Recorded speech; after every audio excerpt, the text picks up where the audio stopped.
마태복음 4장 18절부터 22절까지 합독하시겠습니다. 갈릴리 해변에 다니시다가 두 형제 곧 베드로라 하는 시몬과 그의 형제 안드레가 바다에 그물 던지는 것을 보시니 그들은 어부라. 말씀하시되 나를 따라오라. 내가 너희를 사람을 낚는 어부가 되게 하리라 하시니 그들이 곧 그물을 버려두고 예수를 따르니라. 거기서 더 가시다가 다른 두 형제 곧 세베대의 아들 야고보와 그의 형제 요한이 그의 아버지 세베대와 함께 배에서 그물 깁는 것을 보시고 부르시니 그들이 곧 배와 아버지를 버려두고 예수를 따르니라. 아멘.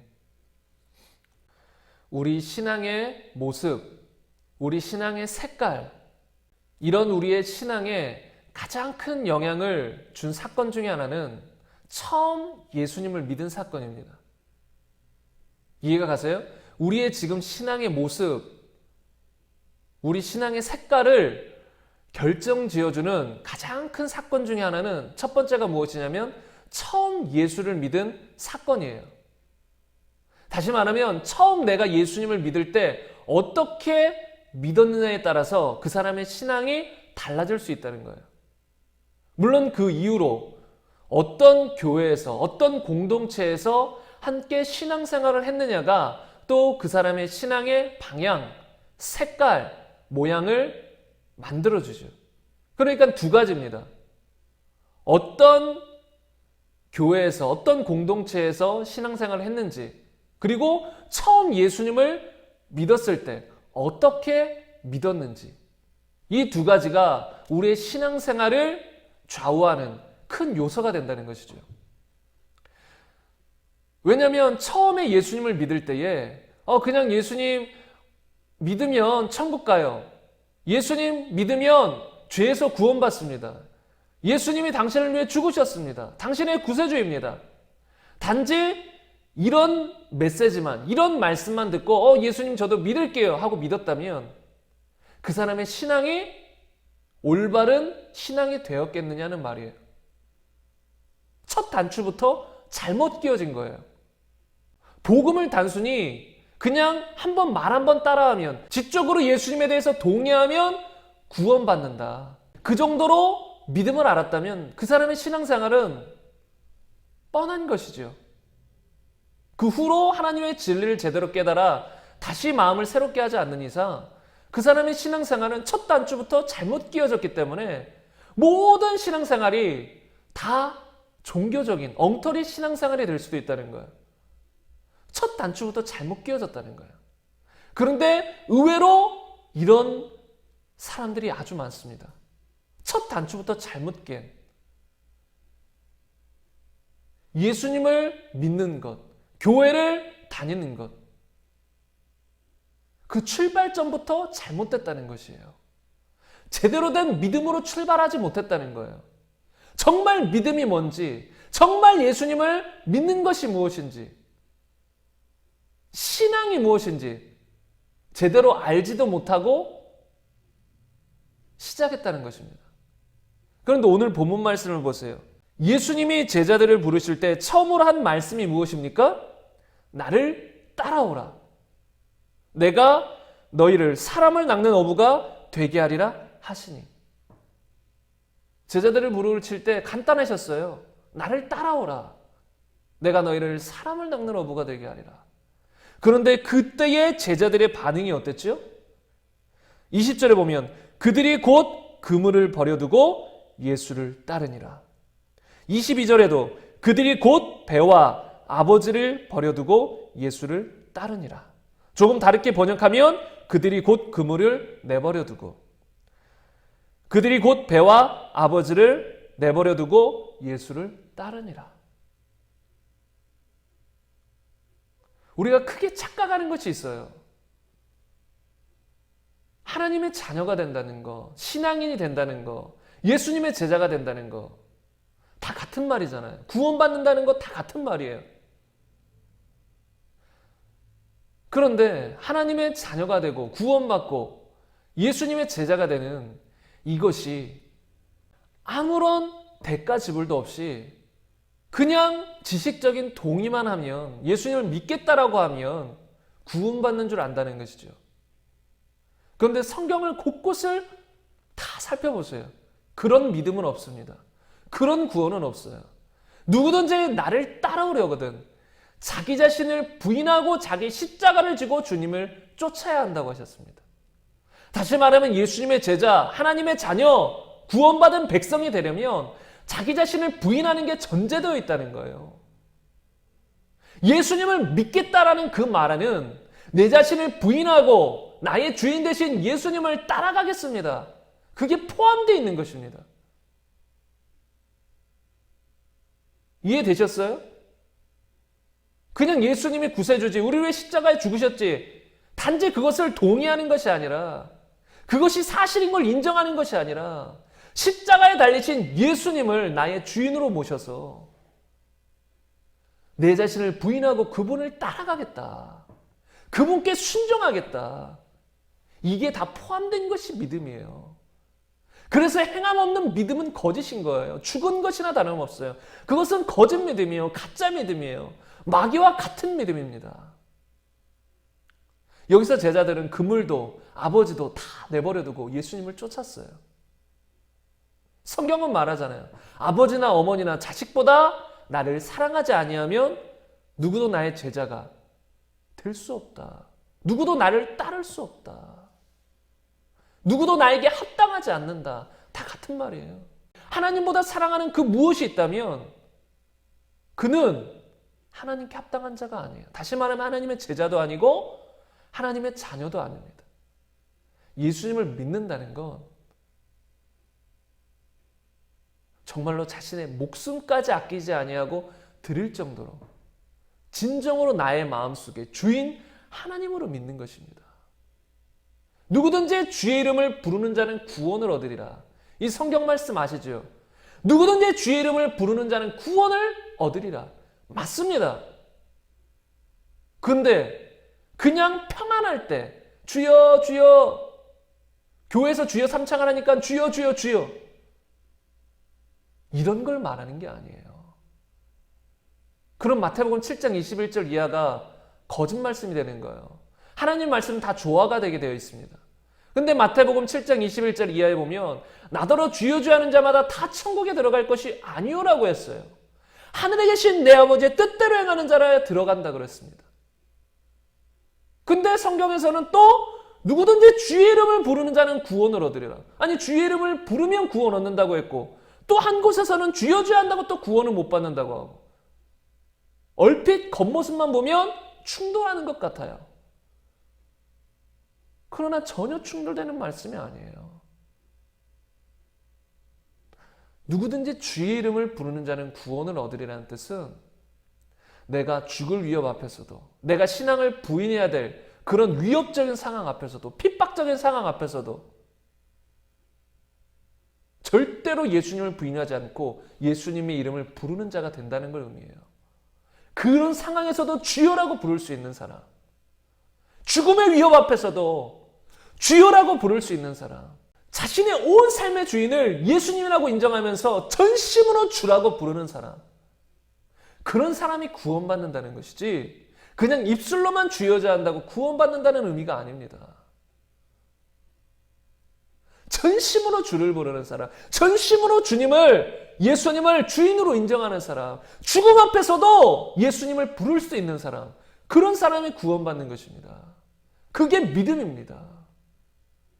그런 사람은 어떤 삶을 살아요? 하늘에 계신 내 아버지의 뜻대로 행하는 삶을 살게 되는 거예요. 그런데 가짜로 그냥 형식적인 고백으로 주여 주여 하는 사람들은 결국은 다 지옥에 가게 될 것입니다. 그건 믿음이 아니라는 것이에요. 믿음이라는 건 예수님이 명령하실 때 순종하는 것이에요. 따라가는 것이에요. 나를 따라오너라 했을 때 지금 자신이 그물을 던지는 어부였을지라도 그것을 내려놓고 따를 수 있어야 되는 거예요. 그게 제자지요. 그게 참된 제자인 것입니다. 그런데 거짓된 제자는 어떤 모습을 보일까요? 주여 주여, 주님 사랑합니다. 주님, 내가 주님을 믿습니다. 이렇게 말하다가도 예수님이 어떤 결정적인 말을 했을 때 예수님 그건 안 되겠는데요. 그거는 아닌 것 같습니다. 그것은 순종할 수 없습니다. 이게 드러나는 것입니다. 평소 때는 교회 안에서 다 진짜 제자같이 보일 수도 있어요. 다 하나님의 자녀, 빛의 자녀로 보일 수 있습니다. 그런데 주님의 진리가 주어질 때, 주님의 명령이 주어질 때 그때 사람들의 반응을 보면 진짜와 가짜를 구별할 수 있습니다. 물론 그런 경우 한두 번으로 사람을 쉽게 하나님의 자녀다 아니다라고 구분하기는 어려워요. 하나님의 자녀도 때로 불순종할 수 있거든요. 하나님의 자녀도 때로 하나님 말씀을 어길 때가 있을 수 있어요. 그러나 그들은 돌이키고 하나님께 다시 나아가는 자예요. 하나님, 제가 잘못했습니다. 그때는 그 명령이 정말 제게 순종하기 힘들었습니다.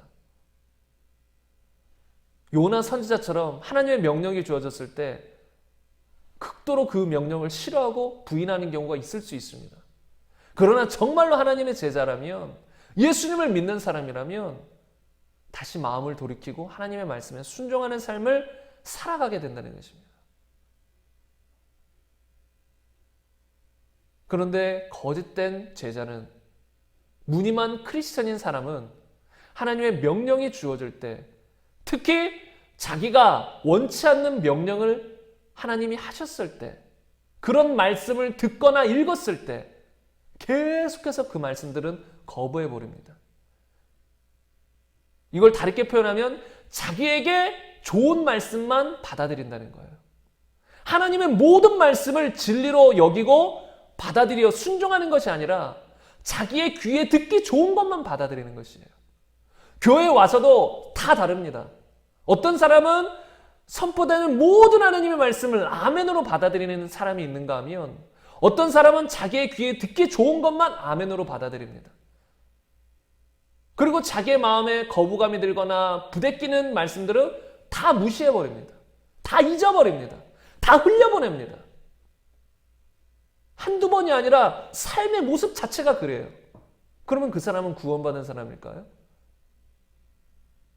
제가 봤을 때 99.9%는 그 사람은 구원받은 사람이 아닙니다. 하나님의 제자가 아니라는 말입니다. 정말로 예수님의 제자는 그런 모습이 아니에요. 그물도 버려두고 아버지도 내버려두고 주님을 쫓는 거예요. 왜요? 나를 따라오라는 주님의 명령 앞에 그렇게 순종한다는 것입니다. 이게 참된 제자의 모습이에요. 우리의 신앙생활은, 또는 우리의 믿음은 그 안에 엄청난 대가 지불이 있는 거예요. 그것이 이 천국 비유에 나타나 있잖아요. 마치 천국은 밭에 감추인 보화와 같다. 근데 어떤 사람이 그 보화를 발견하고 기뻐 뛰며 집에 돌아가 자신의 전 재산을 팔아 그 밭을 사서 그 보화를 얻는 것, 그런 비유를 성경에서 말하고 있잖아요.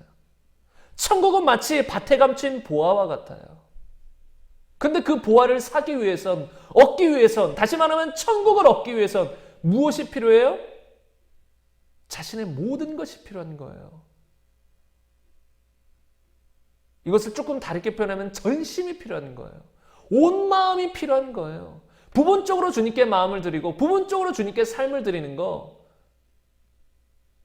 그게 아니라 전심으로 주님을 원하는 거, 전심으로 천국을 원하는 거, 이게 믿음 안에 포함된 내용인 것입니다. 이게 믿음이에요. 왜요? 믿음이란 건 예수님을 임금과 구주로 믿는 것이기 때문에, 다시 말하면 나의 주인으로 구세주로 믿는 것이기 때문에, 주인이기 때문에 그분을 믿는다라고 했을 땐 자신의 모든 것을 내려놓고 그분을 전심으로 따르겠다, 전심으로 그분을 원한다라는 의미가 다 포함된 것입니다. 믿음은 이런 것입니다. 간단한 것이 아니에요. 그냥 지식적인 것이 아니라는 것입니다. 우리의 신앙생활을 한번 돌아봤으면 좋겠습니다. 나의 신앙의 출발점은 어땠는가?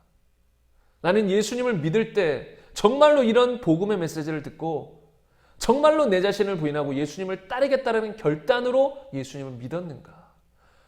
정말로 예수님을 내 마음의 중심의 주인이라고 받아들일 결단을 하고 믿었는가? 다르게 표현하면 철저히 회개하고 예수님을 믿었는가? 아니면 단순히 종교적으로 예수님을 믿었는가? 한번 우리 자신을 돌아보세요. 그리고 내가 신앙생활을 해오면서 어떤 사람들과 함께하였는가? 다시 말하면 어떤 교회 공동체와 함께하였는가도 돌이켜보셔야 돼요. 왜요? 그 사람의 신앙의 모습은 그 교회 공동체의 모습과 흡사한 경우가 많습니다. 어떤 교회에서 신앙생활을 했느냐가 그 사람의 신앙의 모습을 나타내줘요. 꼭 그런 건 아니에요. 꼭 그런 건 아니지만 대부분 그런 경우가 많아요. 그래서 교회도 끼리끼리 모이는 거예요. 정말로 주님을 사모하는 교회에서는 사모하는 사람들이 모여요. 정말로 철저히 회개와 진정한 믿음을 가지고 신앙생활하는 교회는 그런 사람들이 모입니다. 가짜가 모여도 그런 데서 진짜가 돼요. 그런데 종교적인 교회, 생명 없는 교회, 지식적인 교회에서 신앙생활을 하면 어느 정도 생명력 있게 신앙생활을 했던 사람도 그런 교회 가서 신앙생활하면 그 생명력을 잃어버리기 시작합니다. 종교적이 돼요. 지식적이 돼요. 그런 경우가 많아요. 한번 자신의 과거를 돌이켜보세요. 그리고 자신의 현재 신앙의 모습을 보세요. 정말로 예수님의 제자들처럼 자기 자신을 부인하고 예수님을 따르고 있는가? 정말로 내 마음의 주인으로 믿고 따르고 있는가? 내 삶의 모든 영역에 주인으로 믿고 따르는가? 다시 말하면 그분께 순종하는 삶을 말씀대로 진리대로 살아가는 삶을 살고 있는가? 우리 자신을 돌아보길 바랍니다. 그리고 이 예수님의 명령, 나를 따라오라 앞에 모든 건 내버려두고 그분을 쫓아가는 우리의 삶이 되길 원합니다. 그냥 어느 정도 원하는 수준이 아니라 온 마음 다해서 원하는, 전심으로 원하는 우리 모두가 되길 원합니다. 천국은 전심으로 침노하는 자만 들어갑니다. 전심으로 주님을 원하는 자가 들어가요. 부자처럼 마음 중심에 돈이 주인으로 잡고 있는 사람, 그 밖에 어떤 자신이 사랑하는 것이, 하나님보다 사랑하는 것이 있는 사람, 다르게 표현하면 전심이 아닌 사람, 그런 사람은 하나님께 합당하지 않다라고 성경은 말합니다. 우리도 모든 것을 내버려두고 이렇게 제자들처럼 예수님을 따르는 자, 전심으로 주님을 따르는 자가 되기를 원합니다. 그런데 모든 것을 내버려두고 자기 자신을 부인하고 주님을 따르는 것이 모든 것을 다 버리라는 것은 아닙니다. 잘 이해하셔야 돼요. 여기서 극단적으로 하나님을 잘못 이해하는 사람은 이런 말씀을 보고 아버지를 내버려두고 아버지를 버려두고 배를 버려두고 갔다고 하니까 직업도 내팽개치고 부모님도 버리고 교회에 들어와서 살던가 전도만 하던가 기도만 하던가 이렇게 극단적으로 오해하는 사람들이 있을 수 있어요. 다 버리고. 그러나 하나님은 사랑이세요. 성경 곳곳에 보면 가족을 우리는 부양해야 될 책임이 있는 거예요. 자녀는 부모에게 효도해야 되고, 부모는 자식을 하나님의 말씀으로 잘 가르쳐야 되고, 부모는 사랑해야 되고, 가족을 지켜야 되는, 가족을 사랑해야 되는 의무와 책임이 있는 것이에요. 그리고 하나님이 기뻐하시는 겁니다. 그런데 부모를 버리고 자식을 버리고 주님을 따른다? 여기서 버린다는 의미는 그런 의미가 아니지요. 무엇보다도 주님을 사랑하라는 거예요. 무엇보다도 주님의 명령을 1순위로 두라는 것이에요. 이것이 예수님을 주인으로 믿는다는 것입니다. 내 마음의 주인, 첫 번째 주인. 나라보다, 이 땅의 권세보다, 가정의 권세, 곧 부모님보다 더 위에 있는 분은 하나님이세요. 첫째 권위가 하나님이에요. 그리고 가정에서는 권위가 부모님께 있지요. 그래서 자녀들은 주 안에서 부모님께 순종해야 되는 것입니다. 그러나 부모가 예수님 믿지 말라거나 부모가 하나님 말씀을 대적하는 명령을 했을 때는 부모님이 아닌 하나님의 명령을 순종하는 것이 성경의 뜻이에요. 그러나 그렇지 않은 경우에는 주 안에서 다 부모님에게 순종하는 것, 그것이 또한 하나님의 뜻입니다. 우리가 이런 말씀을 들을 때 한쪽으로 치우치지 않길 바랍니다. 자기 자신을 부인하고 다 버리고 주님 따르라고 하니까 뭐 직장도 내팽개치고 가정도 버리고 이런 의미가 아니에요. 직장을 다니면 직장에서 철저히 예수님을 주인으로 모시고 직장 생활을 하라는 것이고, 또 주님이 혹시라도 그 직장에서 나와서 특별한 부르심으로 부르신다면 그걸 버려두고 가는 것이에요. 이 제자들처럼, 어부가 직장이었던 제자들처럼 직장을 내버려두고 주님을 따르는 거예요. 주님이 이렇게 명령하실 땐 그렇게 하는 것이지만 일반적인 경우에서는 그렇지 않다는 것입니다.